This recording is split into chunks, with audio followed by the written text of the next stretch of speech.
Hey guys, you're watching the Shift Training YouTube channel, where we talk about personal growth, we talk about mental, physical, emotional, and spiritual health, and just overall well-being. And today we'll be having a discussion about emotional well-being, how important that is, and some of the different things that help us improve our emotional well-being. So are we ready to get started? I'm ready. All right, let's get going. So the first thing we're going to end up talking about is, I guess, the value of emotional well-being. So Vaughn, what's the value of emotional well-being? I think the value of emotional well-being is crucial. It's important. I think it is how you're going to connect with yourself and others in a deeper level. And yeah, I think that you will definitely end up connecting with yourself. But I think just in general, think about it. It's emotional well-being. Do you want to feel well? Do you want to emotionally be well? I think the value is, simply put, you will feel better more often than not. Like that's for real. You'll feel better more often than not, and you'll be able to better navigate your emotions. So I think that's the overall value of emotional well-being. What are your thoughts on that? That's well said. I think we should dive into the subcategory of emotional well-being. We can get started with emotional agility. What's emotional agility, Coach Law? It's how well you do the dodging the emotions. No, I'm just kidding. You don't dodge your emotions. You need to be present with them, be aware of them. But emotional agility is how agile can you be when change occurs. So when something unexpected happens or something you're not really planning on, anything that might trigger you, throws you off your game, how agile can you be? And emotional agility is the key factor in being able to be agile in those situations. This reminds me of the quote by Viktor Frank, and I think Susan David used this quote a lot. And it says, so I'm going to be paraphrasing, between the space and the stimulus, there's a space, and that space is your ability to, react properly in the right way. Right, yeah, so stimulus and response. Exactly, because most people, in general, I've noticed that they always in a reactive mode instead of detaching themselves and really see what's happening, what's going on. Right, take a second to take inventory. And I think that's an important skill. Like, the better you get at creating more space. So let's say in the beginning, you create a rule where you're like, okay, my rule is when something happens and I want to instantly scream or yell, I'm going to count to 5. 1, 2, 3, 4, and 5. And maybe in that 5 seconds, you decide I'm not going to scream, but maybe you still scream. So after you've got 5 down for whatever your rule or response is, maybe it's before I grab that cookie or whatever it is, I'm going to count to 5. And maybe in there you can fit a question like, do I really have to eat this cookie to be happy? That's right. Yeah, it's definitely a skill when it comes to becoming emotionally agile. Yeah, let's say you're overthinking. I think there's 2 ways of overthinking. There's healthy and unhealthy way. Like you said, grabbing that healthy food or not. So yeah, and I think that, like you said, it's a skill. So we can build upon that. We can get better at it. So if, like I said in the beginning, you start with 5 seconds, 10 seconds, 30 seconds, a minute, you can wait a day. You know what? I'm going to get back to you on that. Yeah. I'm going to go process how I feel. I'm going to ask myself some questions and see where that resistance is coming up within myself and why whatever the heck it was you said or did made me feel that way or react that way. Yeah. Yeah, it could work as well with, if you're really interested in this guitar, sometimes it's so nice, so amazing, you're just fascinated by the way it looks. It's just so cool. Sometimes you just gotta wait maybe a day, and maybe I don't really like this guitar, maybe, it can't be just impulsively buying. Spend it. Yeah. I'm just kidding. Right. Same thing with buying food or jewelry or shopping. Any type of shopping where you're just impulsively spending, that's going to hurt your financial health or bother you. There's something going on there, and it's going to make a nasty little loop. Cool. So anything else about emotional agility? And that's it. I think it's a good segue for emotional granularity. Ooh, dang. Fire. So tell us a little bit about emotional granularity, Ron. Okay, so from what I've learned so far is this the word from Brené Brown that she recently invented, or has it been out there? It's been out for a little bit, but I think Brené Brown, when she references it, I'm sure she's come across it in her own research, her own study stuff, but also she's not the only one that uses it. I think one of the people who's popularized that is Lisa Feldman Barrett. Oh. Yeah, so her book, How Emotions Are Made. Okay. Yes. Are you sure that's the right book? I think that's the right book. I'm pretty sure that's the right book, How Emotions Are Made. I see. All right. Yeah. So from my understanding with emotional granularity is basically there's a study in that book where it all boils down to 3 emotions that most people use, which is angry or pissed off, mad, and happy, and then sad. So when it comes to emotional granularity, so let's use angry as an example. Usually that is a secondary emotion that you feel. Maybe what you really feel is disappointed or lost, frustrated. So that's what basically means from what I remember. Yeah, or afraid. The anger being a secondary response, like, oh, I feel this feeling, like maybe I feel disappointed, I feel let down, I feel betrayed, so I will now respond with anger. So maybe, like I said, I think the study was something like most Americans, and those are the 3 words or 3 expressions. So the way that I think about it, or an example I would give is, think about what you say you feel the most. Oh, I know people who say this all the time. Man, I feel so tired. And they say that all the time. And I'm like, okay.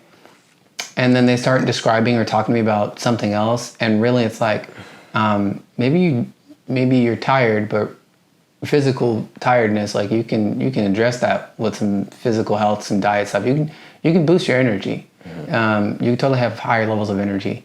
But if tired is always your response for maybe I'm uninspired, or I don't feel like what I'm doing is meaningful or valuable, or literally feel disconnected, or I feel lost, and you just say, yeah, I'm tired. Or maybe you're stressed out. Right. And there's different levels and different things to say about stress, but maybe you're really overwhelmed. You're just overwhelmed. No matter what you do, you're burning more energy than your body can create or produce, like more than you can actually generate. And that would lead you to be like, okay, because of the overwhelm, my energy level is always down. Yeah, I'm tired, right? But a lot of times we say, oh, these 2 or 3 things are always how I feel, and fail to realize the other things that are actually going on. And we wonder why we can't navigate out of it. It's because we don't actually look at what's going on. We don't have the words. Right. Yeah. So sometimes we're maybe just sleep deprived all the time. That's so hard for our brain to function when we're in that state. So yeah. So I think it's very important to know the right words. So I think the emotional granularity will help us express the right emotion. Absolutely. And I think the way that we even get to being able to work on our emotional granularity is one, Vaughn, I think you have a great example for this, which is looking up synonyms of the feeling.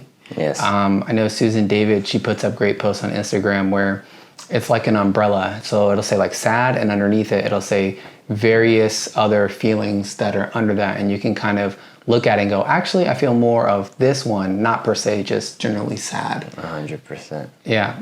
Another way to actually do that, or what's necessary, I think, for you to even build that, is emotional awareness. You need to become aware of your feelings and your emotions. So what are the feelings, the physical sensations that you're feeling in your body, and what are the emotions? So when you feel these feelings, how do you express it, or how do you process that this is what I'm feeling, or this is the energy that I'm emoting, emotion that I'm expressing to other people or to myself? What is that? And you have to become aware of, when I feel this, I express this. When I feel this, the emotion I perceive or take on is this.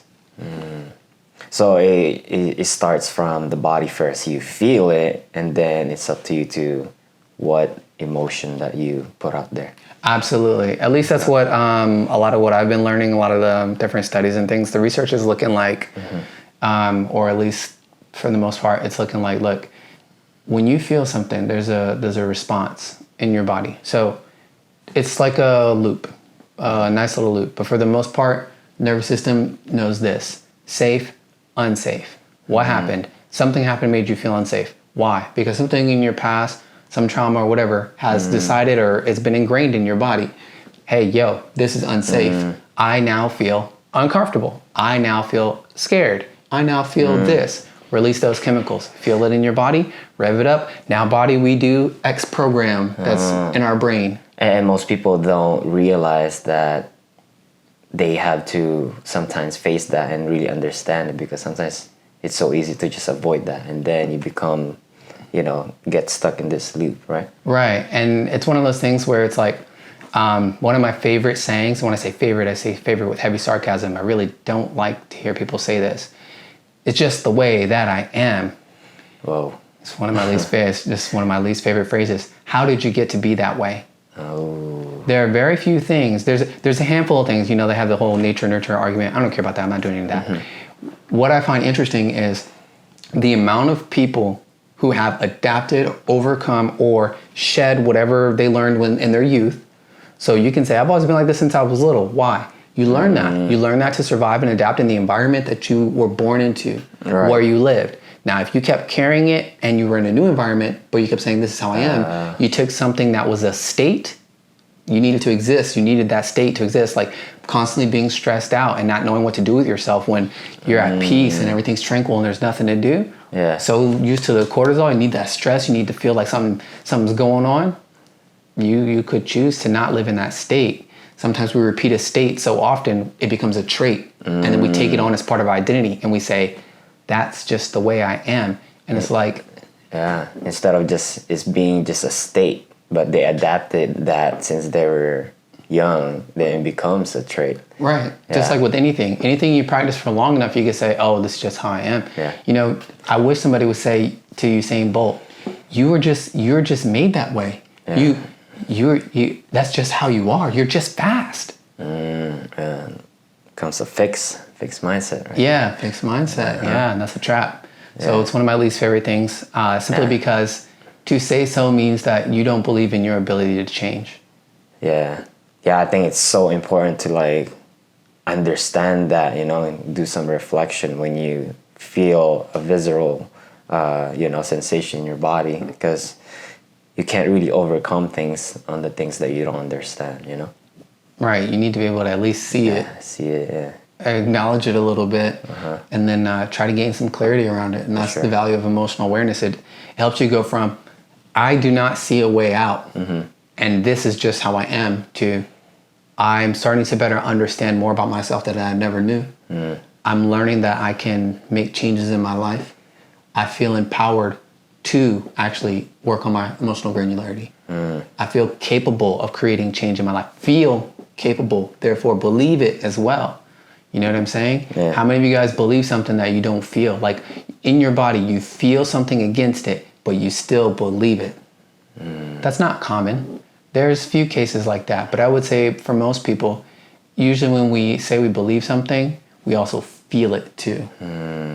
Well, what if that person is like, he doesn't believe, he doesn't feel it, but in his mind, I believe in myself.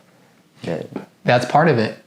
They might be in a state where you're working towards it. Oh, okay. So that's okay. That's an okay. Yeah. But as long as you're progressively working on it, then eventually that feeling will become. You will feel it. Yeah. Because you'll do the work to make sure that you believe it. Because we tend to fight for the things that we want to believe. Even if we think they're wrong to some degree, or we feel like they're wrong, we will fight to make sure that we feel like it's true. Is that like kind of like fake it like until you make it? I think it's kind of like that. The fake it till you make it is a whole nother discussion. That's just something else. But in terms of being able to, again, guys, you have to have some level of emotional awareness, or try to build that. And one thing that helps you do that, and vice versa, they help each other, is emotional granularity. And then we talk a little bit about emotional intelligence. We talked a lot about that in the starting days of Shift. We talk a lot about emotional intelligence. Right. And it's important to understand that the whole self-awareness element, self-management, relationship, have awareness of that, and relationship management, and having that social awareness, so awareness of others. And again, that still boils down to just being aware. And how do you navigate being aware? And I think that's where the emotional agility comes in. So we have, in terms of developing or getting better with your emotional well-being, if you want to feel better and have the ability to navigate difficult situations more successfully than not and benefit from them versus just being torn down from them, but actually benefit from them, you're going to need to work on that emotional awareness, the emotional granularity, put that stuff into practice, make some choices about differences in how you want to behave and respond, and that's your emotional agility. Create the space for you to even present yourself with questions or different options than your initial reaction.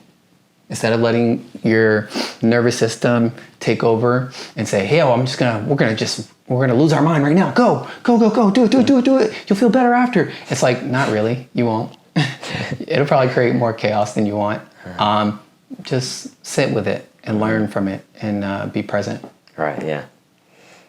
I think great practice is stillness, Sometimes you just gotta sit down in your room or in the nature. Nature, I think, is a better option because you could really be talking to your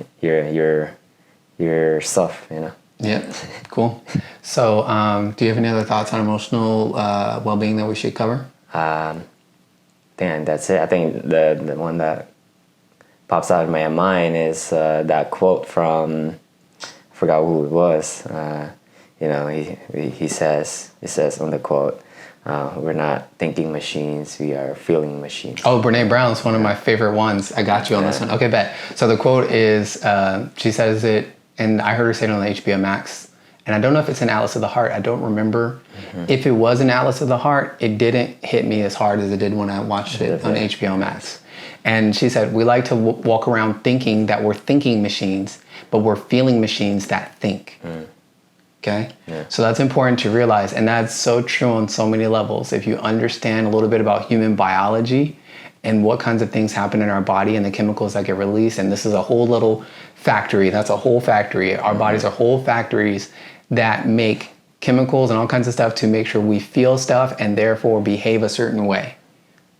If you couldn't feel any pain, imagine how differently you would think. No, that's interesting. And therefore how differently you would behave. Wow. But feeling pain or those types of things are what keep us alive. Wow. That's what helps us learn. That's true. Especially when you said the pain, and then without that pain, how are we gonna think? Oh man, we'll probably think all kinds of crazy stuff and justify it because that would be if we're thinking machines. And it's proof that we're not thinking machines because it's not our thoughts that always lead us. It's more commonly than not our feelings and then our thoughts that justify how we felt.